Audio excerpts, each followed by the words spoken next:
வாழ்ந்தா இந்த பங்களாதேஷ் மாநிலங்கள் மாதிரி வாழணும்டா. சும்மா என்ன மனுஷங்களா இருக்கானுங்க. அதாவது இந்த பங்களாதேஷோட பச்சை மண்ணுங்க இருக்கானுங்கல்ல, ஒரு எறும்பு போனா கூட அந்த எறும்பை மிதிக்காம அப்படியே ஜம்ப் அடிச்சு போவானுங்க. ஆனா பஞ்சத்துல அடிப்பட்ட பரதேசி நாய்களா. அதாவது ஒரு இந்து மாநிலனை, பங்களாதேஷை சேர்ந்த ஒரு இந்து மாநிலனை அடிச்சே கொண்டு உயிரோட எரிச்சு அதுல ஆர்காசம் அடைஞ்சு சந்தோஷப்பட்டிருக்கானுங்க. எதனால நம்ம கேட்கலாம், யாரா பொண்ணுங்க என்ன ரேப் பண்ணிட்டானாப்பா? இல்ல யாரா குழந்தைய அபியூஸ் பண்ணிட்டானா? அதுவும் கிடையாது. அப்ப எதனாலப்பா? எல்லா மதமும் ஒண்ணு, எல்லா சாமியும் ஒண்ணு அப்படின்னு ஒரு சமூக ஆர்வலரா அவன் சொன்னதுக்கு அவனை கண்ட மேனிக்கு வெறிநாய் கணக்கா அடிச்சு அவனை உயிரோட எரிச்சு அதுல ஆனந்தம் அடைஞ்சிருக்கானுங்க.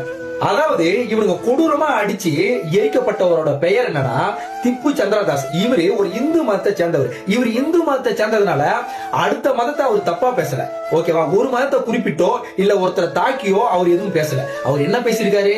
எல்லா சாமியும் ஒண்ணு, எல்லா மதமும் ஒண்ணு அப்படின்ற அடிப்படையில இந்த தற்குறி நாய்களுக்கு புரிய வச்சிருக்காரு. ஆனா இது கூட தெரியாத தற்குறிங்க அவரை பப்ளிக்ல கண்ட வேடிக்கை அடிச்சு, அதாவது அவரை உயிரோட எரிச்சு மரத்துல தொங்க விட்டுருக்கானுங்க.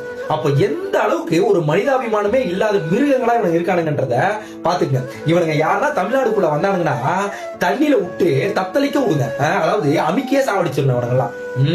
எவ்வளவு ஒரு கொடூரம் தெரியுமா? அதாவது இப்ப அவங்களுடைய குடும்பத்தை யாரு பாப்பா? இப்போ அவனுக்கு யாராவது பையன் இருந்தா அந்த பையன் நம்ம அப்பாவை இப்படி எரிச்சு கொண்டு இருக்காங்களேன்ட்டு அந்த பையன் எவ்வளவு வன்முறையை மனசுல வச்சுக்கிட்டு அவனால பின்ன எவ்வளவு வன்முறைக்கு ஆளாகுவான். ஆனா போங்கடா டேய்.